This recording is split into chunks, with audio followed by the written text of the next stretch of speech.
It is the 30th of July 2020 at school. Starring, whatever it is. Sean Allen, John Paul the First, Thrift. Very interesting use of English there. Yeah. Vivian. Yeah. As you know, I'm totally doing very well in English this year. Yeah, it's about as challenged as my own version of English. All right, girls.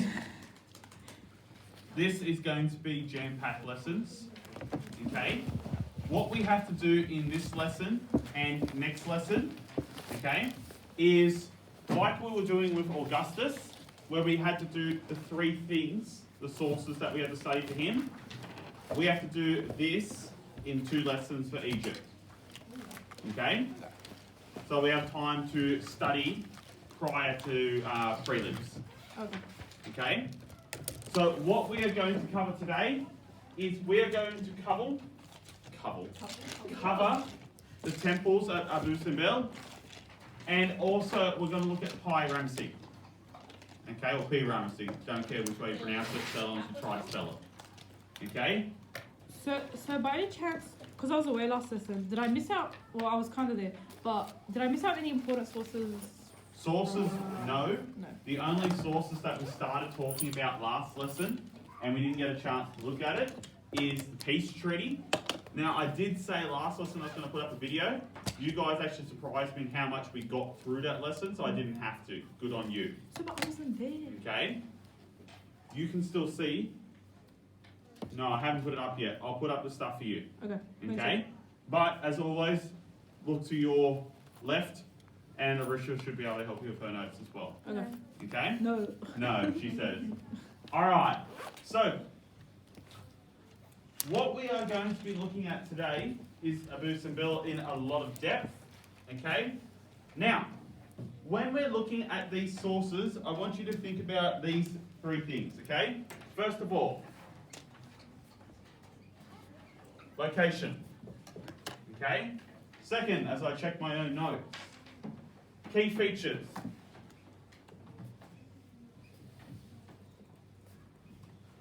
And then thirdly, relation, power and image. So, like, make a table? Or... You can if you want to, but I just want you to put your notes whilst thinking of these 3 things as we're going through it. Okay. Okay? You want to be thinking about the location of where this source is. In particular, this source is just one massive temple complex. Okay? We're not looking at one sort of artwork in this temple complex. We're looking at the complex itself.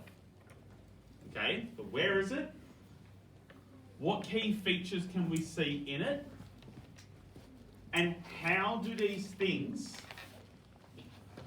emphasize and reflect the king's power and image? Okay? Now, in power and image for Egypt, what do we usually go through every single time? Warburg.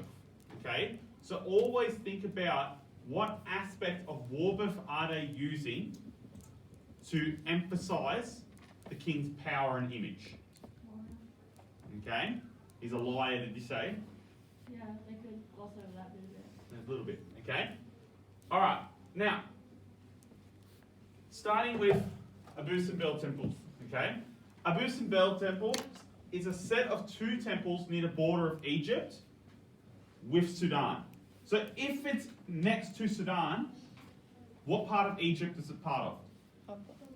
Upper Egypt, okay? The bottom part of Egypt, okay? Because the Egyptians never like to make anything easy, okay?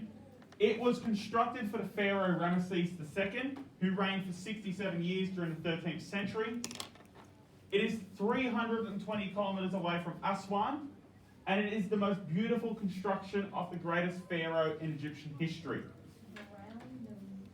The temple is dedicated to the greater glory of its builder, Rameses the Great.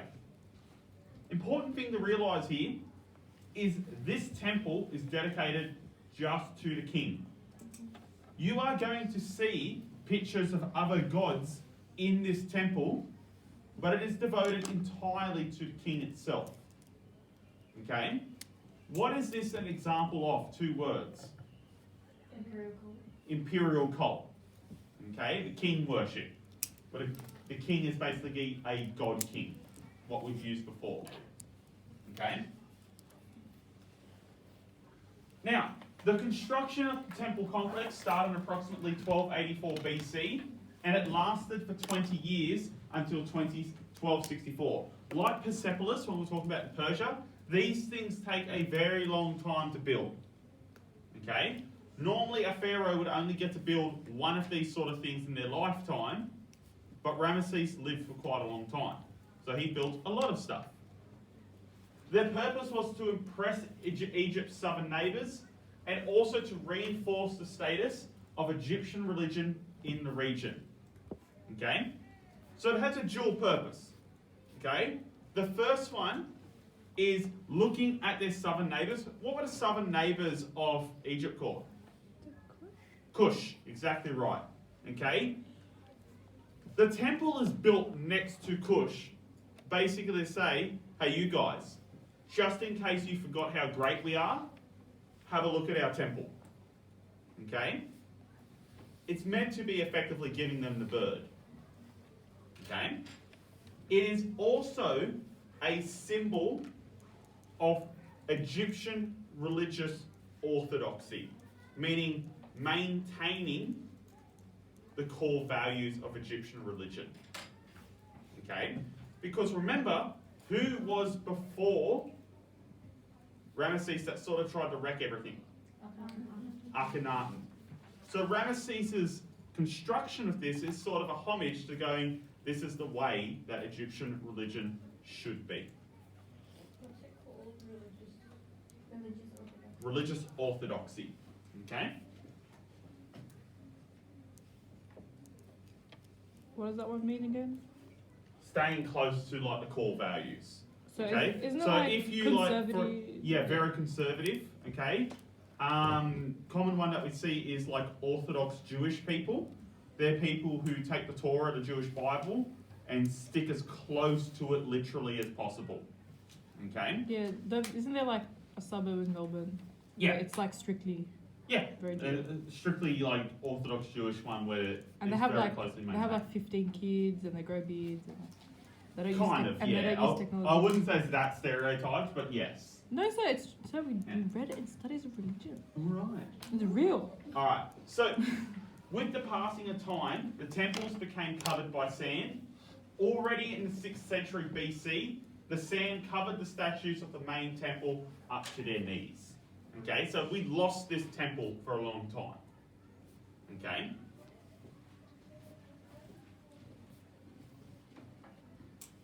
The temple was forgotten until 1813 when Swiss Orientalist J.L. Bruckhardt found the top frieze of the main temple. Anybody remember what a frieze is? It's like a flat sculpture. Flat sculpture, I'll accept that. Flat sculpture or flat artwork carved into stone. Okay? Burckhardt talked about this discovery with Italian explorer Giovanni Belzoni, who travelled to the site, unable to dig out an entry to the temple. Belzoni returned in 1817, this time succeeding in an attempt to enter the complex. He took everything valuable and portable with him. Okay? Because remember, at this time, they're not so much archaeologists. What are they? Money makers. Plunderers, tomb robbers, whatever. Okay? Tour guides at the site relate the legend that Abu Simbel was a young local boy who guided these early rediscoverers to the site of the buried temple, which he had seen from time to time in the shifting sands. Eventually, they named the complex after him. So its actual natural Egyptian name is not Abu Simbel. Okay? That's just named after the kid that discovered it. Okay? Very easy way to tell that is Abu is not really an ancient Egyptian word that you'd see. It sounds very Arabic. So, but Abu means father of. So, did this kid have a son? It could have been mistranslation Right. by the Or a Europeans, because lie. as we know, Arabic names tend to have like all the son of, Yes, daughter sir. of, blah blah blah blah.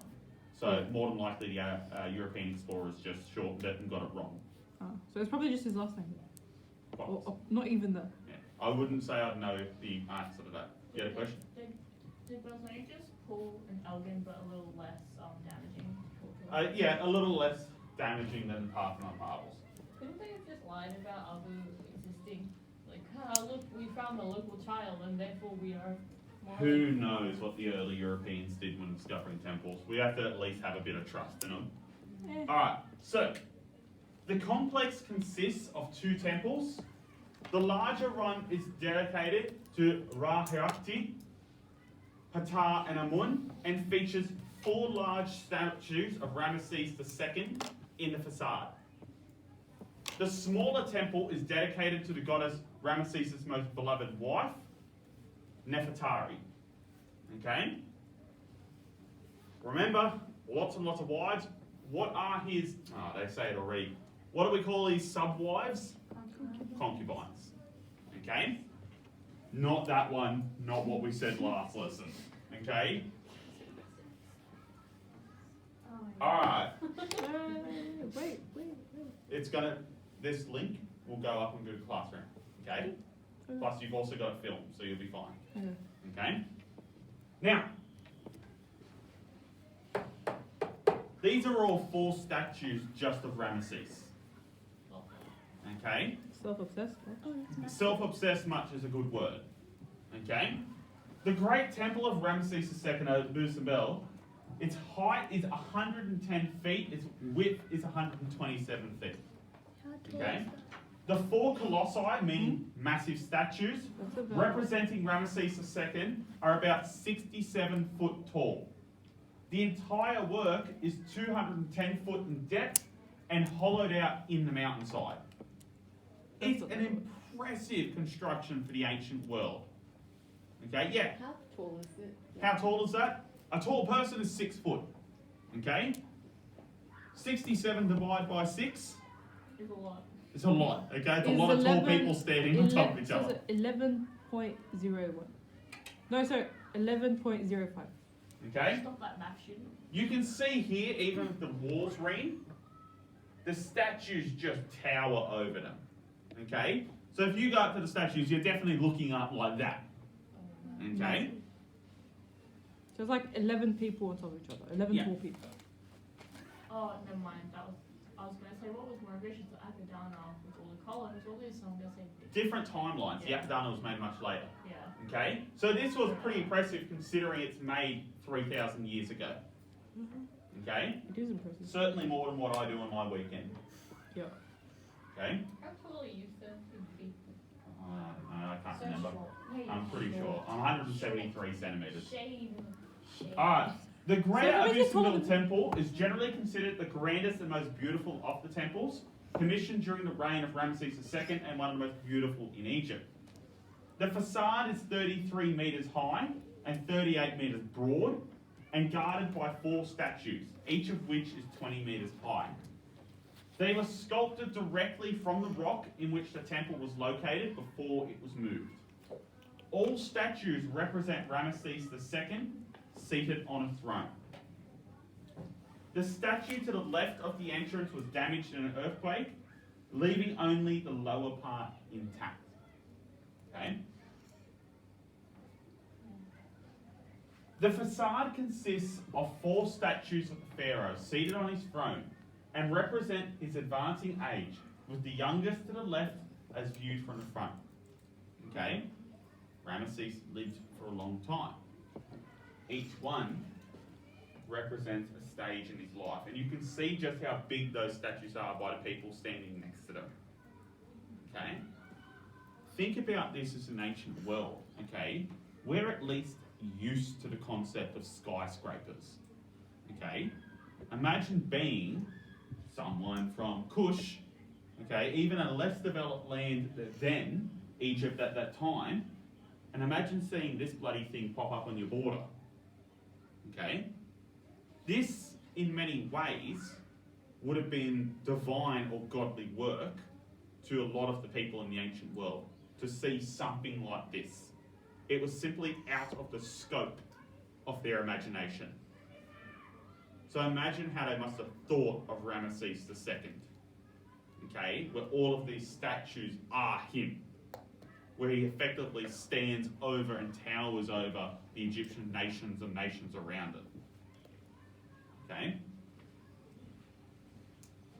So did people die while? More than likely. I imagine WHS wasn't their greatest concern. Okay? Workplace health and safety. The facade is topped by a row of 22 baboons, their arms raised in the air, supposedly worshipping the rising sun. Now, the baboons surprised me. Okay, as far as I know, there are no native baboons in Egypt. Okay, but I want you to think back to the Arapakis. Do you remember the flowers? What did the flowers say about Augustus, yeah? Like, even though the flower is not native to Italy. Italy, it's showing that we've been to this land with this flower and we own this land. Yeah. Diversity. If I had to take a guess, and I'll double check with Mrs. Sullivan on this one, the fact that the baboons aren't native to Egypt, they're basically saying all the empire comes to worship Pharaoh. Okay?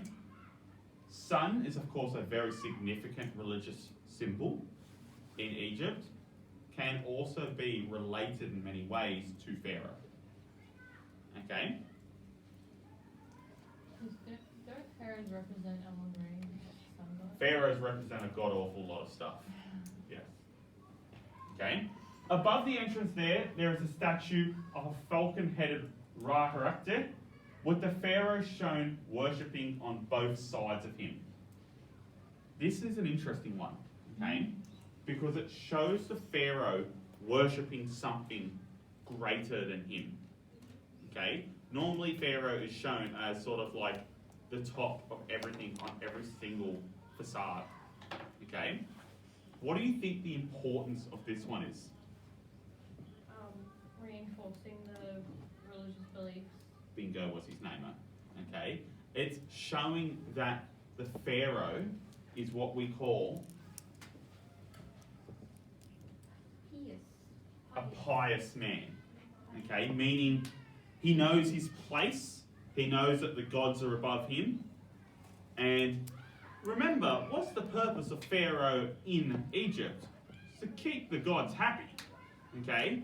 So he's showing here with his active worshipping, saying, I'm keeping the whole thing running.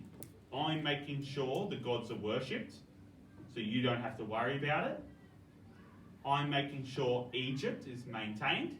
I'm making sure what is maintained? Mart. Okay? So it's a very important thing. It's showing Pharaoh as a pious leader. And if you remember, Augustus did the exact same thing. Augustus was very keen to restore all of the temples. Okay? What was the big one that Augustus restored? Jupiter. Temple of Jupiter. Jupiter capitoline. Yeah. Okay? The big temple to Jupiter. Okay? Rameses is more or less doing the same thing, but he's building new temples. And he's saying, I am but a humble servant of the gods. Okay? I'm a pious man. What if we do shelf and burnt El Dorado? My only wish is to serve the gods. Yes. Okay? Now, going on to the greater temple. Okay? One of the 8 pillars in the main hall of the temple, showing Rameses II as Osiris. How do we recognize it's Osiris? That, but also the fact, hands crossed over as if someone was being mummified. Crook and flail. Okay? The key symbols of Osiris. What would be another key symbol of Osiris? The black skin. It's not black, it's green, but close enough. Okay? Because Osiris is dead. Okay? Can be blue, can be green. I think it depends on what interpretation you're seeing. I normally see it as green. I could be colourblind as well. So we'll find that out. Okay? Several smaller figures are situated at the feet of the 4 statues, depicting members of the pharaoh's family. Because family's going to come with Pharaoh in the afterlife. Okay? The first hall of the temples features 8 statues of the deified. What does deified mean? God. Made God, very good. Rameses II in the shape of Osiris, serving as pillars. It's a fantastic representation of Pharaoh being a god. Because which 2 gods are Pharaoh? Horus and Osiris, okay? This is very much associated with Who can remember what type of cult deals with death? Funeral. We went through the different type of cults at the start of it. Oh, I have Anubis. My computer's not working. Funerary, very good. Okay? We can say funerary or mortuary. Okay? Abu Simbel is quite focused with the funerary mortuary side. Okay, you can certainly see that through all of this representation of Osiris. Now, I was actually having a conversation with Miss Sullivan just before coming here. She was telling me something interesting. This roof and all of the Osiris is standing by it, but the roof in particular is meant to represent the underworld.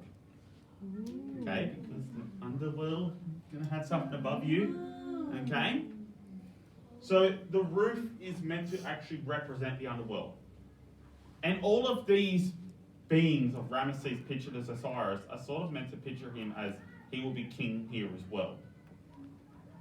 Okay? It's that constant emphasis on this religious power of Pharaoh. Okay?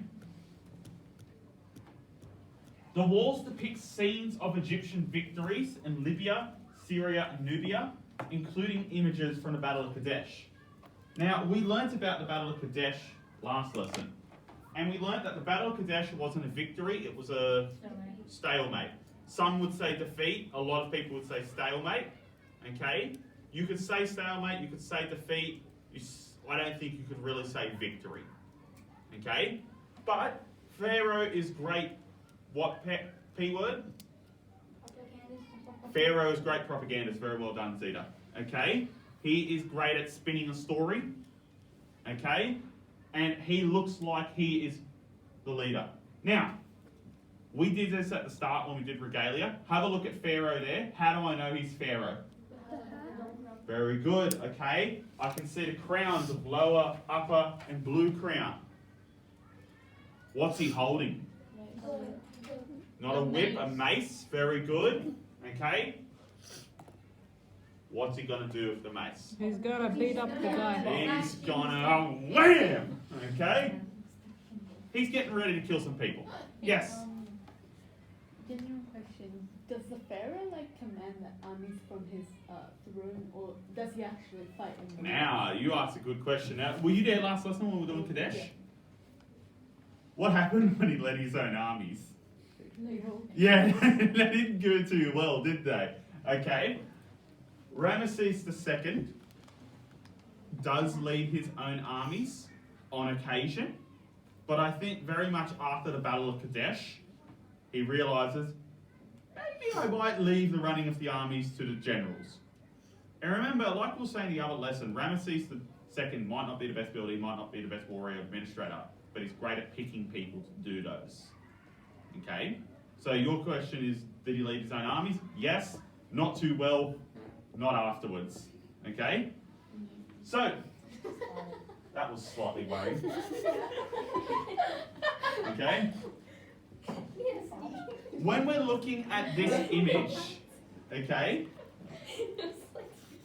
what is this representing? Think of Warburg. Warrior. Warrior? And What's the F? foreign. Foreign expeditionary, Wait, okay? why foreign expedition? Because where was Kadesh? Oh, okay. Yeah. It's in the Okay. foreign area. So, this is representing his idea of Warburg, okay? And his strength as Pharaoh, okay? Now, the sanctuary contains the four-seated statues of Ra-Harakti, Ptah, Amun, and Ramesses. Now, thinking back to our readings, okay, what was Rameses trying to do with these gods?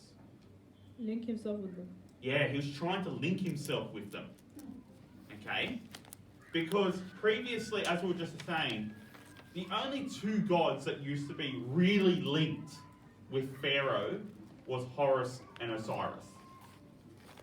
Rameses starts getting these other gods and he starts linking himself to them. Now, we used a special word when we were describing this. What word did we use? Not legitimizing, not the deifying. C word. Not that word. Why are you calling it Was it a conduit? No, conduit meant he was like the talker for the gods. Never mind. I think you might have just said it then, Flynn. Yeah, connection. No. Centralizing. Centralizing. Centralizing. Okay. If you remember, he was centralizing religious power back to the king. So he would have greater authority and power over these cults. Okay? He would be, as someone said over here, legitimizing, thank you, legitimizing his rule even further. And he's also showing that he is a pious man. Okay? Look at me good Pharaoh, me love gods. He's among the gods, but he worships at the same time. Yeah. Okay? So define pious again. Pious means humble and respectful of the gods. Okay? Good religion. You effectively know your place in the universe. So it's like he's kind of worshipping himself. You're a booker. Pardon me? It's kind of like he's worshipping himself with his own back. It actually is exactly like that, Cedar. In some ways, he's worshipping himself. But as we saw from the front of the temple, we also see him worshipping the gods. Yeah. And it's a weird thing for us as modern people to get, where someone is both a god and a man at the same time that could also worship the gods. Okay? It is something outside of our normal scope as modern people. But the ancients did think differently from us. Okay? Sort of like someone from Christianity trying to understand Buddhism for the first time. They're going to get really confused with some of the very foreign concepts. Mm-hmm. When Christianity came to traditionally Buddhist and Hindu lands, they were really confused at the first time as well. Okay? It's just a foreign idea, everyone gets confused. Yeah, that is religion for you. Yeah. I don't know hippie. So, the temple was constructed in such a way that the sun shines directly on all four statues during 2 days of the year, February the 20th and October the 20th. These dates are allegedly the king's birthday respectively, but there is no evidence to support this. 2 birthdays? Different calendars, Oh, okay. okay? Yeah, exactly. Huh? Why are they Ju- two calendars? 2 calendars, because where did we get our calendar from? Them. Rome. Okay, so they've got completely different calendars, different ways of calculating a year. Okay? I'm going to assume that's why they have 2 birthdays. I'm going to actually check that up with Miss Sullivan because I remember reading through this and I was like, Respectively, but they can say one day. yeah. I will double check that. Okay? But we don't have evidence to support this. This is sort of like Zoroastrian New Year amongst the Persian Empire. Okay? It's sort of a controversial theory. Due to the displacement of the temple, it is widely believed that this event now occurs 1 day later than it did originally because the earth does move. Okay, after thousands of years, stuff does move, even if it is only slightly. Okay? So, twice a year, a ray of sunlight would penetrate the front entrance and 65 meters into the temple. This would illuminate 3 of the 4 statues in the shrine at the end. The 4th Ptah, the god of darkness, would not be lit. Ooh. Okay? It is It's like a movie. It's fantastic, okay? Like the engineering sense that would have to go into this would have been far beyond a lot of modern engineers' capabilities and thoughts. Okay?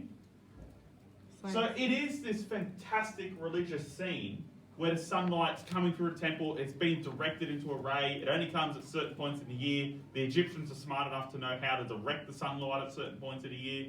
Okay? And they're even enough for a metaphorical sense of leaving the god of the darkness in the darkness, so that the sunlight does not shine on him. Okay? That's so cool. Thinking about that, think about this religious innovation and the pharaoh as the builder. This is an impressive feat, no doubt about it. This is something to be amazed about. Okay? This shows Pharaoh as religious innovator and builder. Did he plan this construction? Now, Pharaoh, like all things, probably would have been a great builder. What was he good at? Picking people. Picking people that were great at doing their jobs. Okay, which is a skill in and of itself. Alright, so I'm just going to rub this off.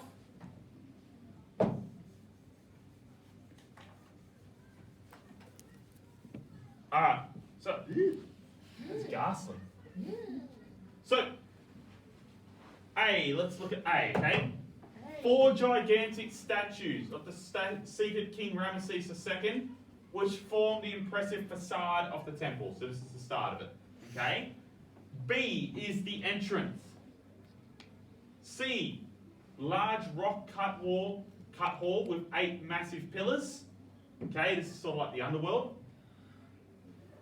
D, where's D? Thank you. Second hall with 4 square pillars decorated with religious and offering scenes. What is the value of showing Pharaoh offering? Tribute, religions. Yes. Religion, like Orthodox. Orthodoxy, okay? So it's showing Pharaoh to be pious man. Okay? Pharaoh good. Pharaoh worship gods. Pharaoh could stop gods from smiting us. Religion. Okay? E, the vestibule, probably for offerings. Okay, where people would actually pay sacrifice to the Pharaoh and the gods that he represents. F, Up the top. thank you. Sanctuary with 4 statues of the gods Ptah, Amun-Ra, the deified Rameses II, and Ra Hotep. So, sunlight manages to go all the way through that and hits just at the end in a perfect manner. Cool. And in the midst of that, they do it in such a way that Ptah would still not be lit up. Yeah. Okay? That's It's fantastic. that's not even possible. That's barely possible now. G. Okay? Storerooms, probably, we're not too sure, as in all things in history, with images of the king and offers to various gods. And M, or L rather, Downside of A. yep, Happy. is chapels. Okay? Smaller religious temples. Okay? And stairway to the temple plateau is M. Okay? So it's significant stuff. Pretty powerful stuff. Mm. Okay? Did the Egyptians ever do human sacrifice? Probably.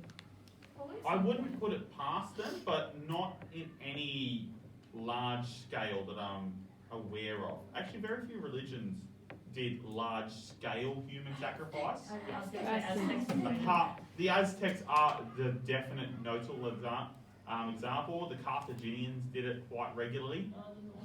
The Mayans did it. Norse, Mayans yes, did but it not massively. Yeah. More South South America. South American, That's what more I like meant. ancient stuff like their Well, it generally bees like if one big culture in a region does it, then the other ones follow suit. Mm. You know, so that's how it generally works out. All right, that's one of the storerooms. Okay, now the smaller temples. Remember, it is 2. Okay, the smaller Abu Simbel temple is located north of the greater temple. And yes, you can actually just call it smaller and greater. Okay, that's fine. I accept those names in examination.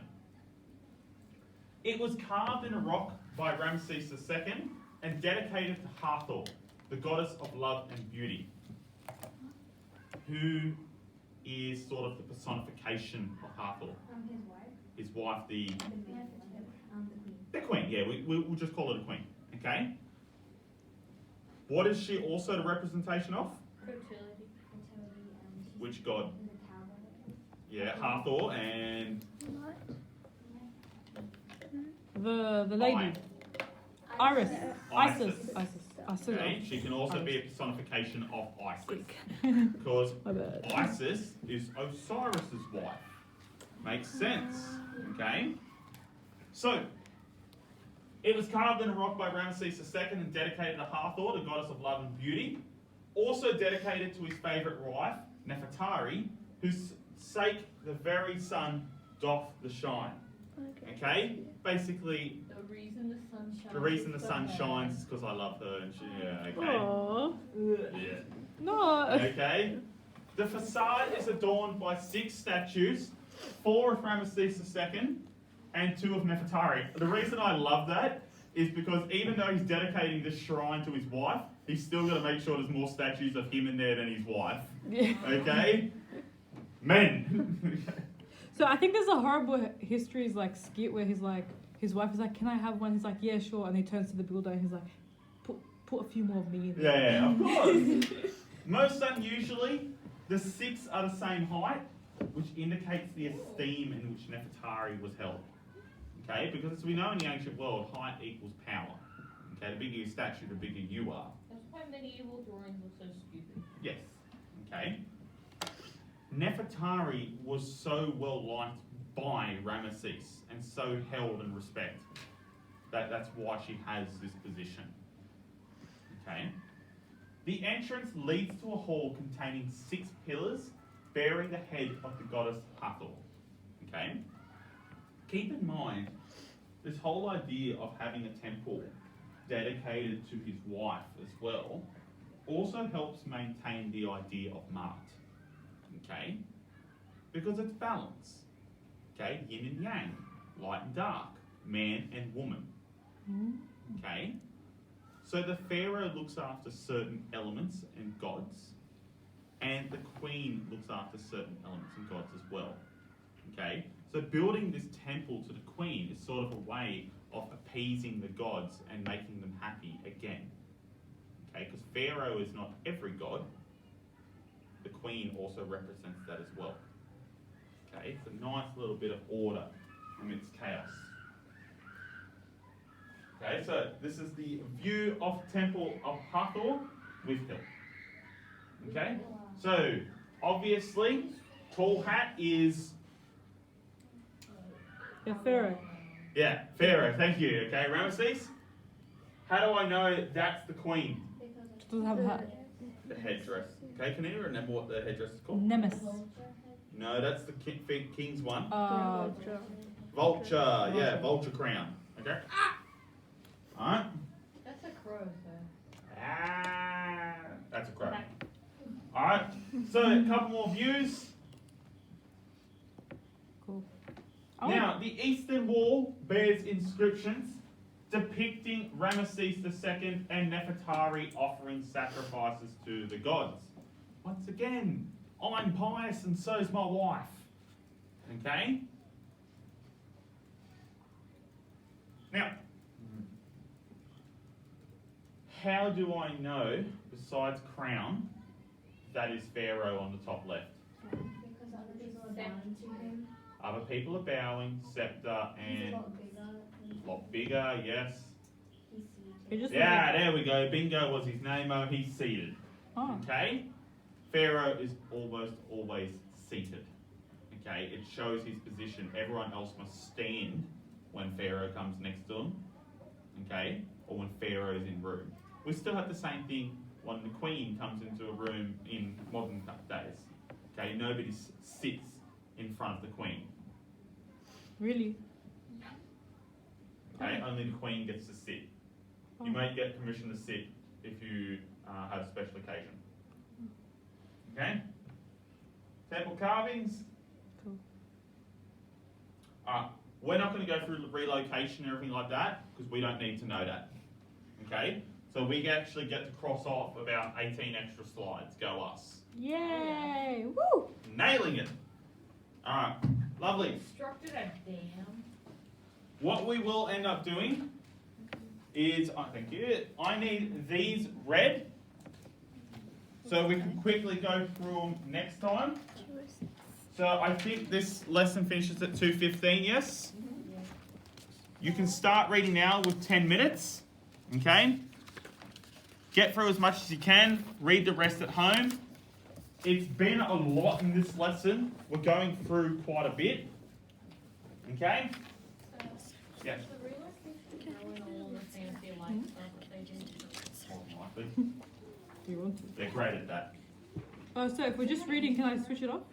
Or... Yes, please. Please switch it off. Okay. I'm valued to just over 100 years. That- I don't have anyone to share my Christian names with. Anyone have anything to say before I close off?